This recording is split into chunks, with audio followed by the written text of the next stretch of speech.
Hello and welcome to another edition of Beyond the Headlines. I'm Ryan Gilchrest, Managing Editor for Post and Courier Greenville. We're going to be talking a bit about our recent stadium plan proposed in Greenville County. We'll talk about that more in just a moment. But before we get to today's topic, I wanted to introduce Nathaniel Carey, reporter for Post and Courier Greenville, who's joining us today. Nate, welcome. Thank you. It's good to be on again. Normally, we rotate the cast of characters and make sure that we get other reporters on. Nate was on last time talking about the Union Bleachery project, but we had something come up. We felt like Nate should take a second turn. So Nate, I think you'll get the rest of 2022 off, hopefully. I doubt that. I probably should not promise that. So quickly, before we get to the topic, I do want to throw in an early plug for subscriptions to the Post and Courier as well as newsletters. We absolutely cannot do what we do without the support from you, the subscriber and the reader and the viewer. I'll mention more about it at the end, but we appreciate those of you who do subscribe. And for those of you who don't, we'll give you a chance to reconsider that at the end of this. So the topic at hand today, Greenville Triumph Soccer Club, which was founded in 2018 here in Greenville, has been played in USL League One for the entirety of its existence. It's been in the championship game all 3 years it's played. It won the championship in 2020. Has proposed to build a stadium at a cost of about $38.6 million in the early estimate, 8,100 seats down at Bridgeway Station in Mauldin. That came before a county council finance committee this week, which declined to negotiate with the team, and therefore, in a lot of ways, sort of ended the current push on the deal. We're going to talk about that a lot more, and Nate, who covers county council on a regular basis, will have a lot more insight on that. But Nate, to start off, just for those who weren't at the meeting or perhaps didn't read your story after, give us a brief recap of what happened on Monday. Sure.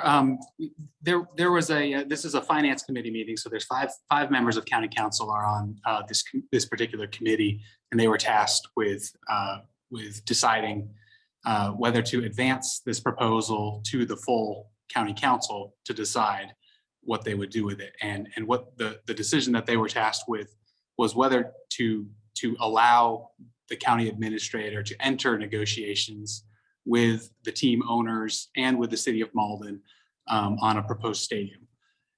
It wasn't a up or down vote on a deal. It was just whether they were going to allow the county to begin negotiations. At this particular meeting, there were a number of smaller issues that they took care of that took 15 or 20 minutes. And then it came time to discuss the stadium proposal and whether to enter these negotiations. The finance committee chairman, who's the vice chair of county council, Dan Tripp, who also his district is in the area where the stadium was proposed to go. He introduced the measure and said, what's before us today is whether we're going to allow our county administrator to do his job and negotiate a stadium, negotiate a deal to figure out even if there is something that the county could work on or could enter into or decide on, and then would bring that back to county council to decide. Liz Seaman, Councilwoman Liz Seaman, motion for approval. Dan Tripp opened it up for any discussion. There was about 5 or 10 uncomfortable moments of silence, and then nobody asked any questions. He took a vote. Dan Tripp and Liz Seaman voted in favor, and 3 other council members of this committee, Willis Meadows, who is council chairman, and Stan Soublakis, who is a new member to county council representing District 21, and Anna Spant, representing District 25, who are the other 3 members of this committee, each voted no. And then that was the end of the meeting, the last item on the agenda, and those 3 immediately got up and walked out of the room up through the back door. Kind of left a stunned silence in the room. It was filled with team ownership, coaches, staff, supporters, other county council members who are all waiting to hear more about this proposal and answers to questions that had been asked, and there was no discussion whatsoever. And we should mention here, this was not the first time it came before the committee. It was there again a few weeks prior, correct? Yeah, this was first proposed in January, and at that time it came before the committee. Team co-owner and chairman Joe Irwin led a presentation. The team's chief brand officer Chris Lewis also assisted with him, and others who discussed the proposal and what they were hoping to do, and why they felt it made sense for the county, what they were requiring or asking for, and what they would provide in return, and then had a number of supporters and others who were there to speak on their behalf as well. At that meeting, the council, the committee decided to hold it, essentially to ask a series of follow-up questions and to ask questions to County Administrator Joe Cornell about bonding capacity that's available for the county and where potential funds may come from, and just to find out a little bit more about the proposal. Now, before we get to the economic details and some of the politics behind this as well, just for those who maybe don't know all the details, who are the major players in this? Who are the key figures in this proposal, and who have a stake in this? And I've discussed a few of their names already, so this may sound familiar, but some of the key players in this, number one being, of course, the Greenville Triumph, which is a minor league soccer club. It plays in the USL League One, which is kind of the second division of the minor leagues of soccer, professional soccer in the United States. And they've been playing, as you said, Ryan, since I think they're founded in 2018, began their first season in 2019. And they've been playing here in Greenville ever since then, and have been quite successful 3 times in the championship, qualified for the championship game, and won the title in one of those seasons. And so they're the one major player. Their co-owner and chairman Joe Irwin, longtime entrepreneur and business leader here in Greenville, is well known in the community as well. And he was the one who was kind of leading this proposal publicly. And then other major players, of course, would be County Council Chairman Willis Meadows, who also sits on that finance committee.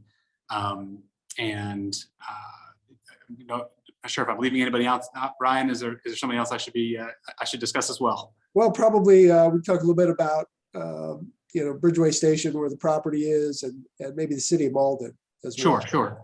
So the proposed location for this would be within the city of Mauldin. So of course they are a major player as well, and they would have contributed, and potentially could still contribute to a soccer stadium, multi-purpose stadium project, and because this was going to be located at a new development that's just being constructed. In fact, you can see the construction daily along Interstate 385 between Bridges Road and Butler Road, interchanges behind where the Charter Spectrum building is, if you're familiar with that location. That's the proposed location for this stadium, about 6 acres on that property, and that entire 40-acre development is being led by Hughes Investments, which is a longtime developer here in Greenville, Phil Hughes and his company. So he would be a major player in this as well, because his role in this would have been to donate this land to the Greenville Triumph Soccer Club, which potentially could still happen if there's another avenue for this project. And then the Triumph would have in turn donated this land to Greenville County or whoever may end up owning this property. As you sort of alluded to there, deals are never really dead. Obviously, this vote puts a stop to at least one avenue, but what happens next? Where do we go from here? The county, from the county's perspective, I believe that they're out. Speaking with County Council Chairman Willis Meadows after this vote, I asked if there was a potential that this could come back, and he said no, it's a dead issue for us right now. So, there's always a chance, I guess, but it doesn't seem like that is the avenue for this to go. The city of Mauldin has already voted in favor of entering negotiations with the club. So there may be an avenue there. Immediately after this vote was taken, Mauldin's mayor said that they would have to reevaluate and figure out what they could do next. But they were still, of course, interested in this proposal. The team chairman, Joe Irwin, said that they'll need to step back and regroup and reevaluate what they may be able to do moving forward. He had before this vote had taken place, he had told us at the Post and Courier that he couldn't finance this with the current ownership group structure, like completely privately finance the stadium. So if there is a path forward, it may mean broadening the ownership group or changing some way that they do the stadium. So let's get into the economics of it quickly. If I remember correctly from your story, it was of the proposed amount, I think about $4 million would have come from the city of Mauldin, and the remainder would have been essentially split through various financing and bonding issues between the county and the team. And we'll get back to why that was proposed as a split payment and what the ownership situation would have been. But before we do that, what reasons did county staff and officials give you for declining to even negotiate or discuss a deal? So a lot of this came about after that vote, because those 3 county council members walked out the back door. So I had discussions with each of them following up after the meeting, as well as the other members on that finance committee to discuss what transpired. The main reasons that I was given was there's just a number of projects that have made asks of the county during the last year or two, and some of those are in the pipeline already. Some of those they're still kind of waiting in the wings. The total amount that's been told to me of how much has been asked is over $500 million in total ask. That doesn't mean the county's going to approve that much or finance all of those projects. But there's a number of groups that are coming in asking for different things. Among those that would be pertinent to this situation specifically would be Greenville Convention Center. The city of Greenville has asked the county to contribute and either take over part of that center or at least help finance that or purchase it outright. It's still working through that situation. And then there's a plan eventually for a Greenville Conference Center downtown along the Reedy River near the River Place development. And the county is initially given a resolution saying that they would contribute close to $30 million to that project. So those are projects that are on the horizon that may not have been included in what exact capacity the county has as far as funding it right now, but are a project that they're kind of waiting to see how to finance those going forward.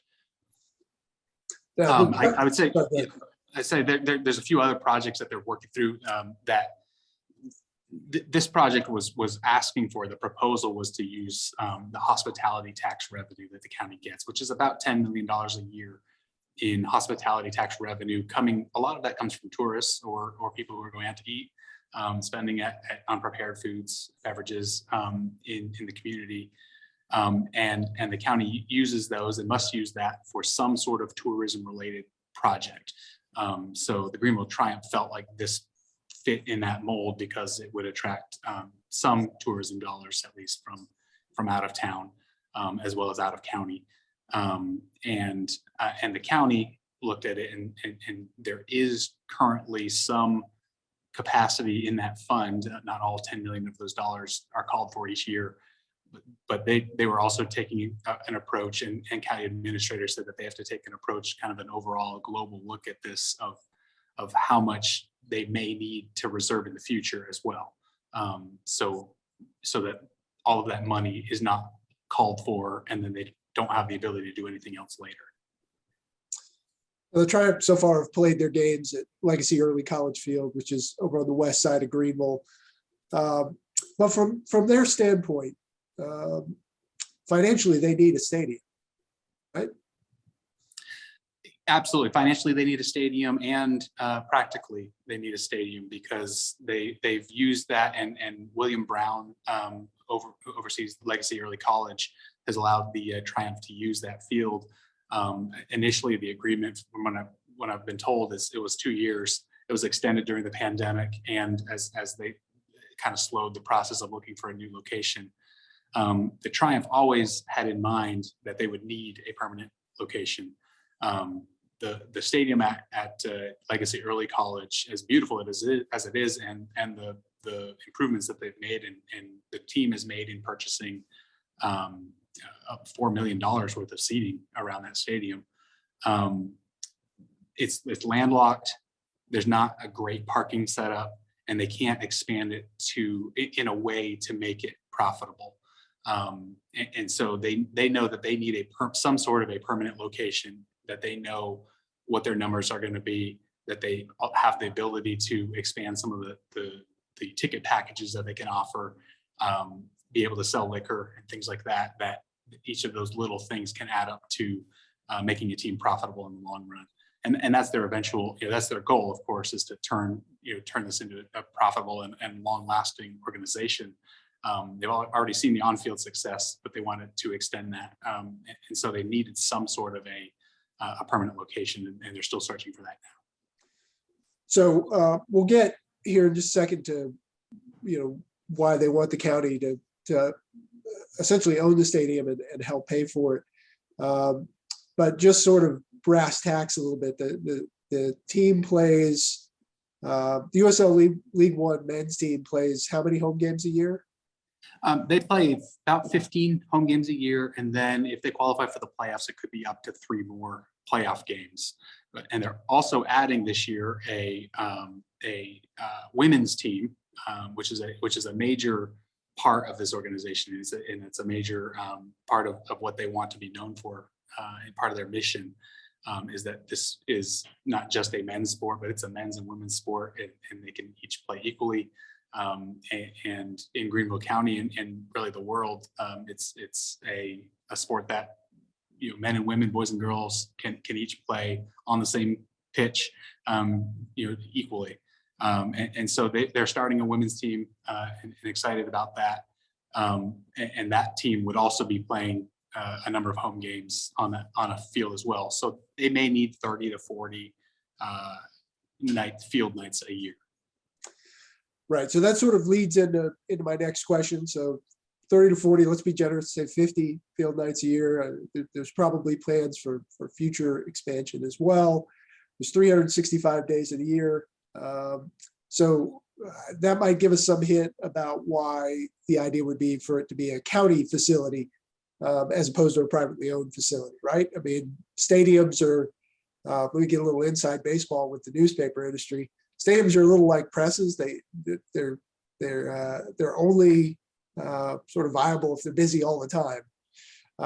That's essentially the reason behind a county ownership plan, right? Yeah, absolutely. And that was part of the pitch that Joe Irwin and his team made to the county. Why should one person own this thing when it could be used for Greenville County Schools events? It could be used for CISA soccer events or other youth league events. It could be used for lacrosse. It could be used for men's and women's soccer, other outside of the professional leagues, soccer events. It could even be used for high school football jamborees and things like that. Probably not up to 5A, but maybe up to 4A size schools. So they saw a multitude of uses beyond just the Greenville Triumph Soccer Club, which if they're using it to 30, 40, 50 nights a year, then that's a lot of nights that would be sitting vacant. So part of their proposal was, if this is a county-owned facility, the county can use it for all of these variety of reasons, and also plan to build a concert stage on one end of it, so it could be used for some outdoor concerts and events like that. Beyond that, they saw events, smaller community type events or festivals and things like that, similar to how Floor Field has been used in downtown Greenville, where you could have a blood drive or a 5K race that ends there or something like that, where it could be used to fill in a lot of those other days and make it a consistently used facility. And that was part of their proposal. Another part of that, of course, is to build a facility of this size. That team also knew they couldn't do that in its current structure to that level without some assistance. Right. So you mentioned the size of the facility. Obviously, some of the existing major sports venues are in downtown Greenville, Bon Secours Wellness Arena, where the Swamp Rabbits play, Floor Field, where the Drive play. Why Mauldin on this one? As sort of it's more of a mental distinction than anything. It's actually in a lot of ways quicker to get to that spot in Mauldin than other places in downtown, depending on the traffic. But why that spot specifically, and what were the benefits in that choice? Mostly because it was about 10 minutes closer to my house, so I'd be able to have better access. In reality, it's closer to a lot of people's homes who do attend games already. In discussions I had with Joe Irwin and with the ownership team, they showed a heat map of where their tickets come from, and the vast majority of their ticket sales are coming from Simpsonville, Mauldin, Fountain Inn, East Side, and Taylor's. All that could have as easy access to a facility in Mauldin as they would something in downtown Greenville. So that was a key driver of this decision.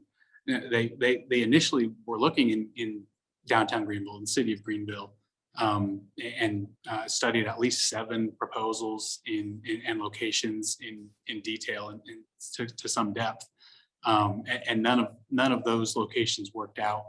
And this one just opened up, and through about a year of discussion and talking with the city of Mauldin, with Hughes Investments, they decided that this would be the best location.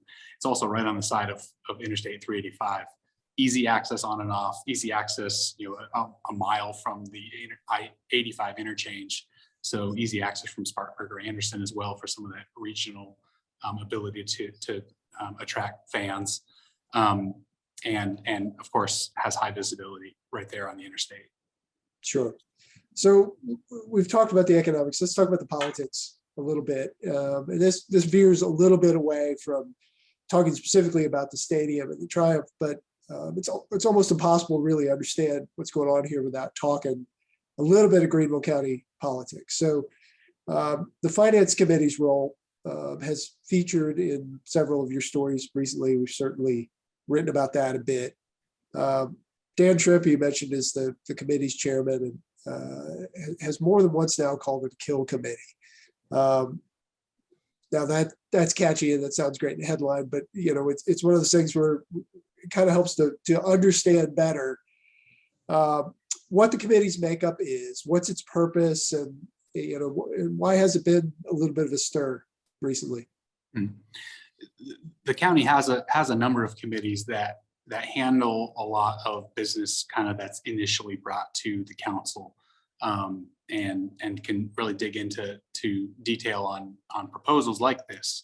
And there's the Finance Committee. There's of course the Planning and Development Committee, which handles a lot of zoning and subdivision requests and things like that. There's Public Works and Infrastructure Committee. There's a Public Safety Committee, and each of those has its own role. And a lot of the time, if there's something that's recommended and that they want to move forward, they'll move that out of committee and then it'll go to the full council. There's also a committee of the whole, which is all 12 members of the council, but meeting as a committee, and that also gives recommendations to the council. And in past administrations, past years, the committees have been used in different ways. But this Finance Committee has been set up in a way and structured in a way, the members in a way that aligns with the current chairman's vision and goals for the county, and that's Chairman Willis Meadows, and he's also a member of this finance committee. So he has put members on this committee. Stan Sublakis, who's a new member to council, who has voted in alignment with Willis Meadows on many issues, and Ennis Fan, who's a prior member to council and had spent years, as he specifically put it, under the bus, and had been kind of the downtrodden voice on council, and saw an opportunity to be a relevant part of council. And so he's also aligned himself through a number of votes with Willis Meadows, and kind of a voting block that's developed. So that's 3 members of this committee that tend to vote in alignment. And then there's 2 other members of this committee who have found themselves on the opposite side of a number of key issues in the last several months. So that's the makeup of this committee. Kind of what's happened in the last several months is a lot of projects and key votes have been funneled into this committee, because the chairman of county council gets to decide where different agenda items go. So if there's something that has some financial related matter, he can put it towards this committee, knowing he's got enough votes to kind of control the outcome. And that's politics. That's done at the state house level. That's done, pretty much everywhere, but hasn't been as prevalent on a county council level, on a local government level, as it seems to be right now. And that's of course caused a divide on council, but it's allowed Meadows and the members of council who are voting with him to kind of control the agenda and the items that are going before the full council. Sure. Yeah, and we should say, in fairness, and we were talking the other day about this, is that this is not an uncommon political arrangement. You see it a lot, particularly at the state and federal level, maybe less so sometimes at the local government level, where things sort of go to certain committees, and they often can be sort of arranged this way. So just in fairness, it's not something that's necessarily unique to Greenville County, but certainly the way it's set up right now, where the chairman can sort of direct issues there, and then 3 of the 5 members tend to vote in line, you can kind of see where Dan Tripp has come up with the Kill Committee designation. Yeah, kind of specifically addressed that Kill Committee and why he calls it that. Yeah. To kind of following up on that setup. I mean, we should be clear. These are not things that I mean, Dan Tripp has said this in the council meeting. So I mean, these are public sort of declarations. Right. Absolutely. So this finance committee, it was set up with 5 members, and Chairman Meadows got to nominate who would serve on each of these committees, and the chairman as well. And initially, former county council chairman Butch Kervin was one of the members of this finance committee, as well as Councilman Joe Dill, who represents Travelers Rest in Northern Greenville County, and is a longtime member of county council. They were each on this finance committee, but they found themselves on opposite sides of issues with Chairman Meadows, and there was a key vote that Chairman Meadows wanted to occur and to go his way back in October, and before that vote, he replaced both Kervin and Dill on that committee with Stan Sublakis and Ennis Fan.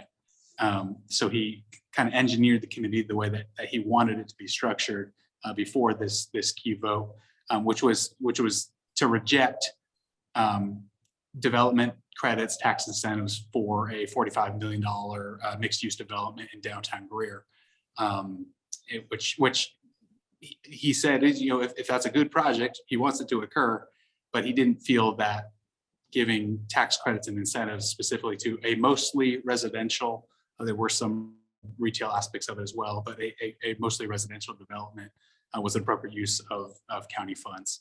And that was his reason for setting up and structuring the committee that way. But the unique thing about these committees is if they vote that negative vote, they vote that down. It doesn't go, it's not a recommendation that then comes as a negative recommendation to council. It's just, it's dead. And so that's what prompted Dan Tripp to call it a kill committee after that vote. And then there's been a couple of issues since then, maybe most notably before the Triumph vote is the Woodruff Road bypass that they're wanting to build, and the county needed to have a $30 million contribution to that project. And that vote also was sent to finance. And there was some concern among other, this other voting block on council that it was going to be used as a kill committee then as well. And in reality, that project came out and ended up being a unanimous vote to approve it. But it was sent there, and it was a kind of a tense couple of weeks as they waited to figure out what was going to happen with that project as well. So there's definitely been some tension recently. And we're talking about the finance committee here, but some of what we're talking about here stems from sort of the current split on Greenville County Council. And again, splits on county councils are not new. This is not something necessarily unique to Greenville County, but it is sort of an even split right now. That's led to some recent issues. And how did we get to that point? Yeah, it's made it very difficult to get much done at the county level. Much easier to deny projects when you've got a 6-6 vote, or that's what ends up happening anyway. But previously, up until Willis Meadows was chairman in beginning 2021, Butch Curvin was the longtime chairman of Greenville County Council. And there was also a split then. It was often a 7-5 split or an 8-4 vote on many issues, but there was a majority. So business still moved. It just moved in the direction that that the majority wanted it to go, as is natural. And he often used a committee of the whole approach because he knew he had the votes on the committee of the whole. And since then, with a 6-6 divide, or at times a 7-5 split, it's just made it a lot more difficult to get things done at the county council or the committee of the whole level, which is why Chairman Meadows has kind of engineered this committee use and committee structure the way he has. All right. Well, obviously, we'll continue to track this as well as other council issues. Nate, thanks so much for your expertise on this and for following along. Thank you for those of you who've been watching. We appreciate your time. There will be an archive of this posted online. So if you want to share it with a friend, or if you'd like to watch it again, you'll be able to find that at postandcourier.com/beyond-the-headlines. I'll also tease it in an upcoming newsletter if you're a subscriber to that. So you can check that out. You can support our work by signing up for any of our free newsletters at postandcourier.com/Greenville/newsletter-sign up. Paid subscribers make our brand of journalism possible and help us keep communities informed. We would appreciate your support. Subscribe now to the Post and Courier by visiting postandcourier.com/Greenville/subscribe. Definitely check that out and see what the latest deal is there if you're not already a subscriber. You can also support investigative efforts. If you go to postandcourier.com, near the top of the page, you'll find a link to make a donation to any one of our various investigative or collaborative projects. Please do check that out. On behalf of Nate, the entire Post and Courier Greenville team, thank you for your time. We'll see you next time.